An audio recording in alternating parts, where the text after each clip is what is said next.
दो विकल्पों में से किसी एक का उपयोग कर सकता है। ओटीपी के साथ लॉगिन करें या यूजर आईडी के साथ लॉगिन करें। Landing page. सफलतापूर्वक लॉगिन करने के बाद यूजर को प्लान सिलेक्शन पृष्ठ और डैशबोर्ड दिखाई देगा, जहां वह प्लान का सिलेक्शन कर सकता है और पॉलिसी जारी करने की प्रक्रिया जारी रख सकता है। Basic proposal details. प्लान के सिलेक्शन के बाद यूजर को मूल बेसिक प्रपोजल डिटेल्स भरना होगा और फिर क्वोट विवरण पृष्ठ पर आगे बढ़ें।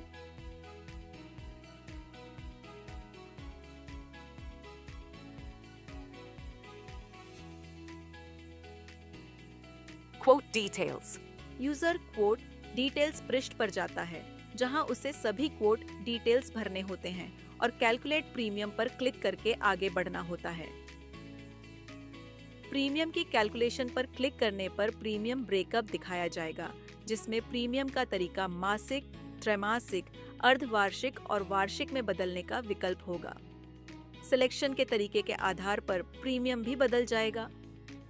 यूजर को क्वोट को सेव रखना चाहिए और आगे बढ़ना चाहिए।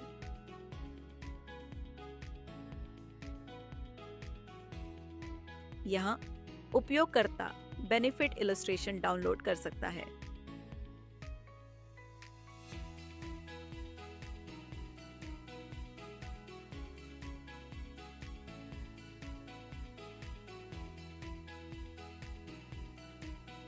Agency details.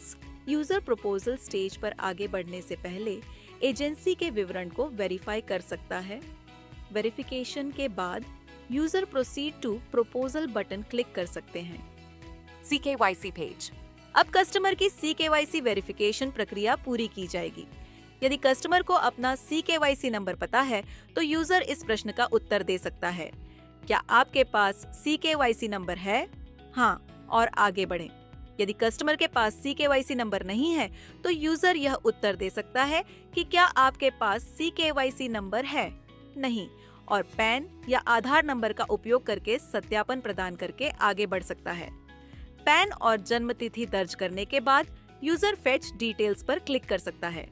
कस्टमर के मोबाइल नंबर और ईमेल पर एक OTP भेजा जाएगा, जो CKYC रिकॉर्ड में मौजूद होगा। OTP के वेरिफिकेशन पर कस्टमर का CKYC विवरण प्रदर्शित किया जाता है। यदि कस्टमर CKYC विवरण से संतुष्ट है, तो वे यस पर क्लिक करके आगे बढ़ सकते हैं। यदि कस्टमर CKYC विवरण से संतुष्ट नहीं है, तो वे नहीं पर क्लिक करके CKYC को छोड़ सकते हैं और आधार आधारित eKYC के साथ आगे बढ़ सकते हैं। CKYC विवरण प्रस्ताव रिकॉर्ड में स्वतः भर दिए जाएंगे। यदि CKYC विवरण प्राप्त नहीं होता है या कस्टमर के लिए CKYC रिकॉर्ड मौजूद नहीं है, तो मॉड्यूल आधार आधारित eKYC के साथ आगे बढ़ेगा।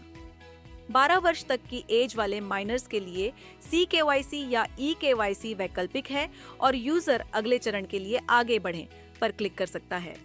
यदि माइनर के पास आधार या CKYC नहीं है, तो KYC के लिए निम्नलिखित दस्तावेज अपलोड करने होंगे।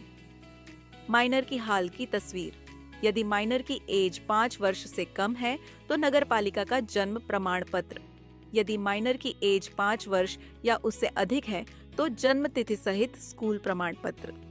डॉक्यूमेंट्स को डॉक्यूमेंट्स अपलोड अनुभाग में अपलोड करना होगा। Proposal filling page. उपयोगकर्ता प्रस्ताव।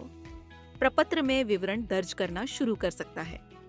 लाल सितारा या तारांकन चिन्ह से चिन्हित सभी अनिवार्य फील्ड या प्रश्नों को भरना अनिवार्य है।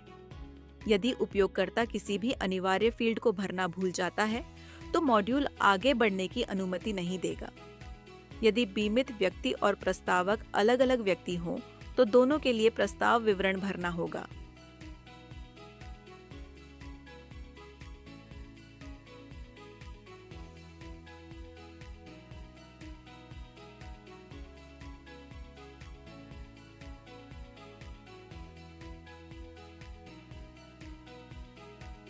उपयोगकर्ता को प्रश्नावली के प्रत्येक सेट पर क्लिक करना होगा और विवरण भरना होगा। प्रत्येक प्रश्नावली पर एक टिक मार्क दिखाई देगा, जो पुष्टि करेगा कि प्रश्नावली भर दी गई है। उपयोगकर्ता प्रत्येक प्रश्नावली भरने के बाद ही आगे बढ़ सकता है। Nominee details page. उपयोगकर्ता को नामांकित व्यक्ति को नामांकित अनुभाग में जोड़ना होगा। नामांकित व्यक्ति का विवरण जोड़ने के बाद उपयोगकर्ता को प्रस्ताव को सहेजना चाहिए और फिर आगे बढ़ें पर क्लिक करना चाहिए। Document upload page. हाँ पर क्लिक करके दर्शाई गई सूची के अनुसार कस्टमर के लिए आवश्यक दस्तावेज यहाँ अपलोड किए जा सकते हैं। यदि नो पर क्लिक किया जाता है तो कस्टमर को कस्टमर वेरिफिकेशन के समय दस्तावेज अपलोड करने होंगे। Payment mode page.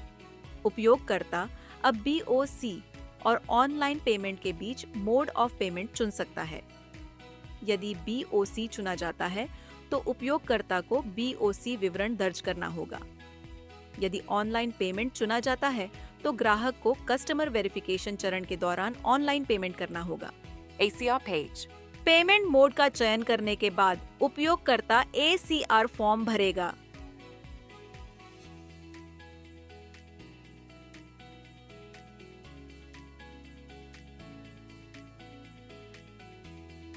ACR form भरने के बाद इसे एक OTP द्वारा मान्य किया जाएगा जो उपयोगकर्ता को उनके मोबाइल नंबर और ईमेल आईडी पर प्राप्त होगा।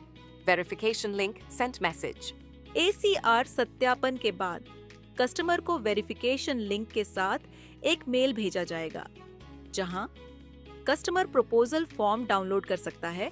यदि आवश्यक हो तो उसे संपादित कर सकता है और कस्टमर के मोबाइल नंबर और ईमेल आईडी पर प्राप्त OTP के माध्यम से उसे वेरिफिकेशन कर सकता है।